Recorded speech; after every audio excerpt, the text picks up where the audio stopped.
The Declaration of Independence, the words that made America, illustrated and inscribed by Sam Fink.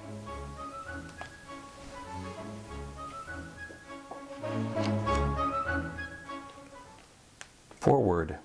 For as long as I can remember, every 4th of July, the New York Times reproduced a copy of the original Declaration of Independence on the back page. Each time it appeared, I would look it over with admiration and go out to celebrate like multitudes of Americans. Parades to enjoy, barbecues to feast on, fireworks to watch. A couple of years ago, I thought I would actually try to read it. Old eyes and illegible script made it very difficult. A borrowed book from the local library, containing all the words neatly printed, came to the rescue. Reading it over several times, enjoying it more and more, I became very impressed with Thomas Jefferson's logic. I liked his argument of how unfairly the colonies were being treated, how they couldn't stand it anymore, and how they needed to break away from Great Britain. So I planned a project. I would divide the text of the Declaration into short phrases or sentences, hand-lettering the words on one page and illustrating the ideas expressed by those words on the facing page. Once I started working, the project sort of took off on its own. The work filled my days with energy and great pleasure. Then came the big surprise when I submitted it to Scholastic. They decided to publish it. What excitement! With the guidance of editors and art director, the book has come to life.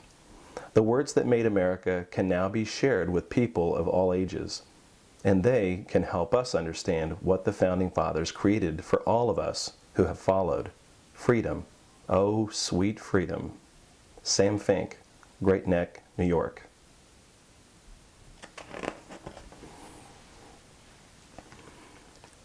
On the 7th of June, 1776, the Second Continental Congress met in Philadelphia.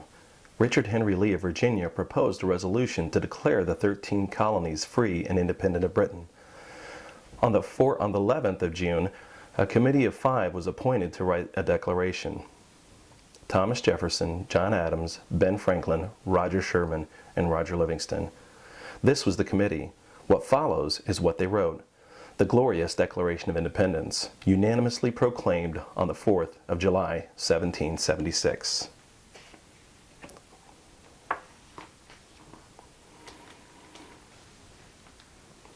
When in the course of human events, it becomes necessary for one people to dissolve the political bonds which have connected them with another, and to assume among the powers of the earth the separate and equal station to which the laws of nature and of nature's God entitle them. A decent respect to the opinions of mankind requires that they should declare the causes which impel them to the separation. We hold these truths to be self-evident, that all men are created equal, that they are endowed by their Creator with certain unalienable rights, that among these are life, liberty, and pursuit of happiness, that to secure these rights, governments are instituted among men, deriving their just powers from the consent of the governed.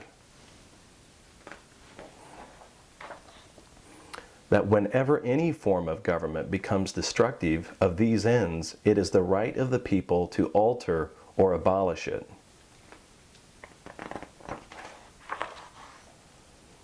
And to institute a new government,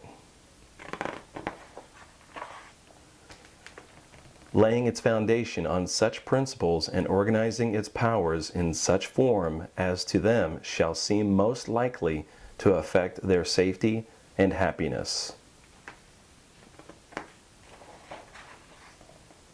Prudence, indeed, will dictate that governments long established should not be changed for light and transient causes. And accordingly, all experience hath shewn that mankind are more disposed to suffer, while evils are sufferable. than to right themselves by abolishing the forms to which they are accustomed. But when a long train of abuses and usurpations pursuing invariably the same object evinces a design to reduce them under absolute despotism, it is their right, it is their duty to throw off such government.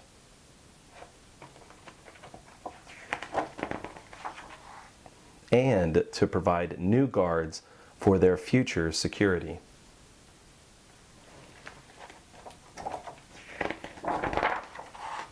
Such has been the patient sufferance of these colonies.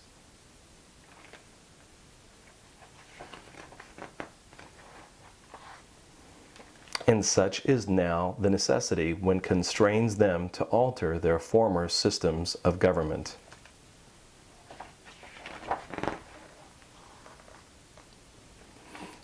The history of the present King of Great Britain is a history of repeated injuries and usurpations, all having a direct object, the establishment of an absolute tyranny over these states.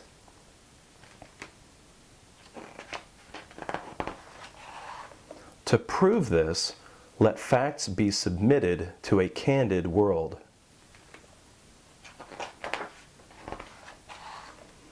He has refused his assent to laws, the most wholesome and necessary for the public good.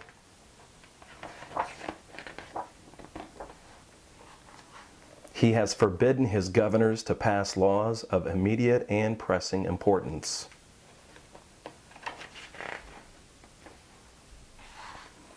Unless suspended in their operation till his assent should be obtained, and when so suspended, he has utterly neglected to attend to them.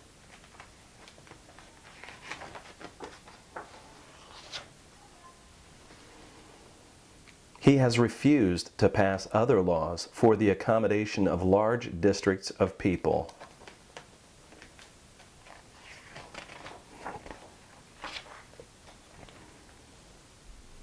Unless those people would relinquish the right of representation in the legislature, a right inestimable to them and formidable to tyrants only.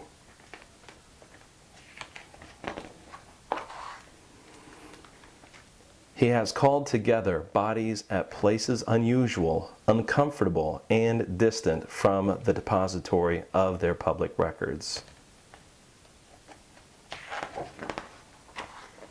for the sole purpose of fatiguing them into compliance with his measures.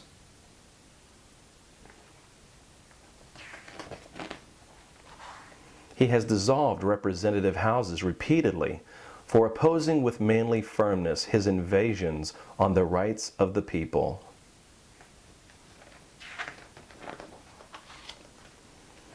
He has refused for a long time, after such dissolutions, to cause others to be elected.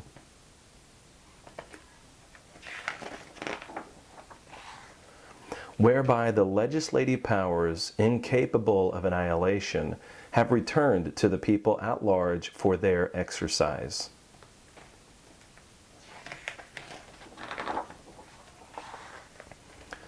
The state remaining in the meantime exposed to all the dangers of invasion from without and convulsions within.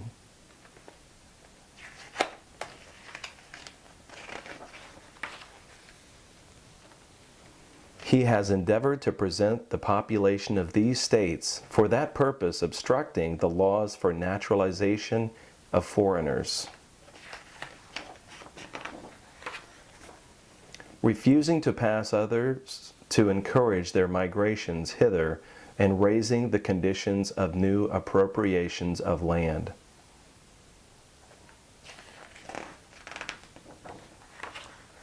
He has obstructed the administration of justice by refusing his assent to laws for establishing judiciary powers. He has made judges dependent on his will alone for the tenure of their offices and the amount and payment of their salaries. He has erected a multitude of new offices and sent hither swarms of officers to harass our people and eat out their substance. He has kept among us in times of peace standing armies without the consent of our legislatures. He has effected to render the military independent of and superior to the civil power.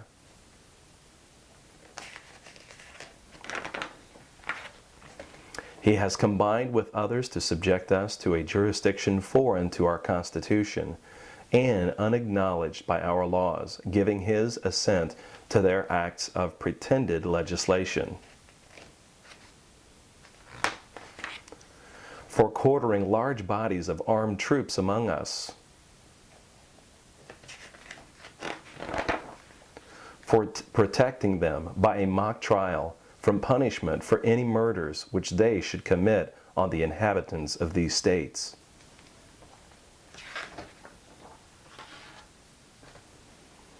For cutting off our trade with all parts of the world. For imposing taxes on us without our consent. For depriving us in many cases of the benefits of trial by jury. For transporting us beyond seas to be tried for pretended offenses.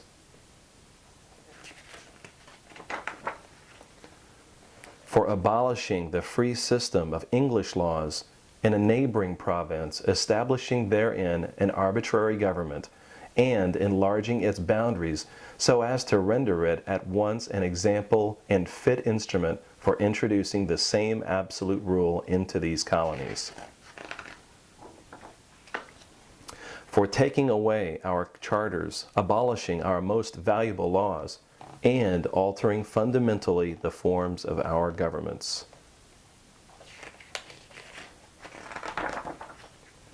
For suspending our own legislatures and declaring themselves invested with power to legislate for us in all cases whatsoever.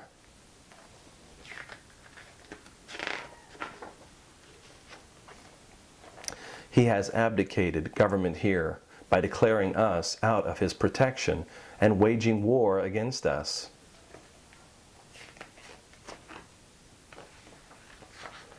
He has plundered our seas, ravaged our coasts, burnt our towns, and destroyed the lives of our people.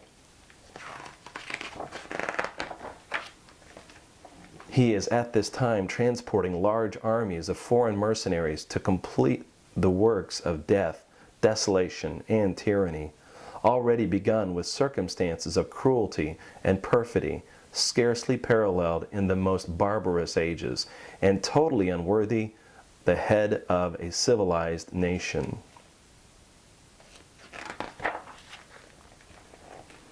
He has constrained our fellow citizens, taken captive on the high seas to bear arms against their country, to become the executioners of their friends and brethren, or to fall themselves by their hands.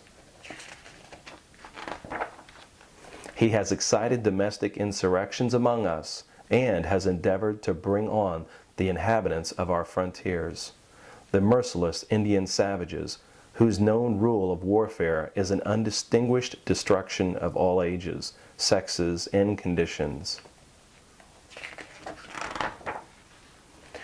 In every stage of these oppressions, we have petitioned for redress in the most humble terms. Our repeated petitions have been answered only by repeated injury.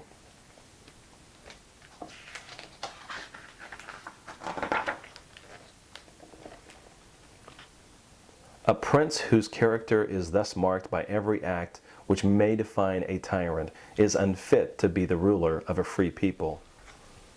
Nor have we been wanting in attentions to our British brethren.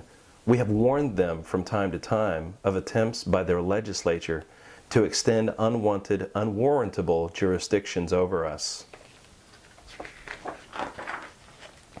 We have reminded them of the circumstances of our immigration and settlement here. We have appealed to their native justice and magnanimity, and we have conjured them by the ties of our common kindred to disavow these usurpations, which would inevitably interrupt our connections and correspondence. They too have been deaf to the voice of justice and of consanguinity.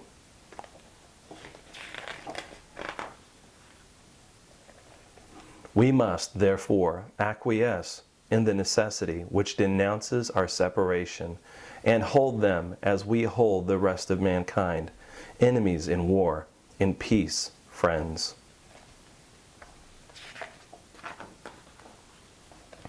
We, therefore, the representatives of the United States of America, in General Congress, assembled, appealing to the Supreme Judge of the world for the rectitude of our intentions,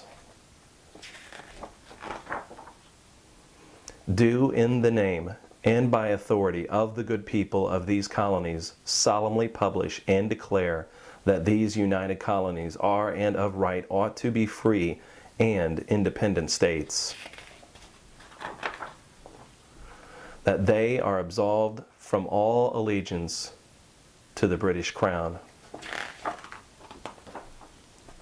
and that all political connection between them and the state of Great Britain is and ought to be totally dissolved.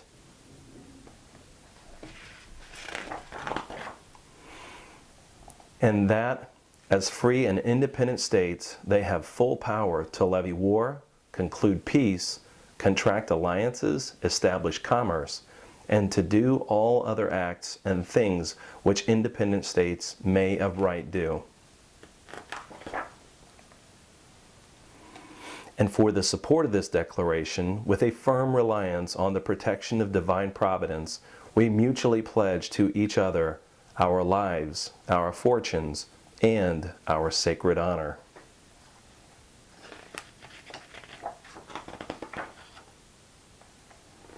The Declaration of Independence in Congress, July 4th, 1776.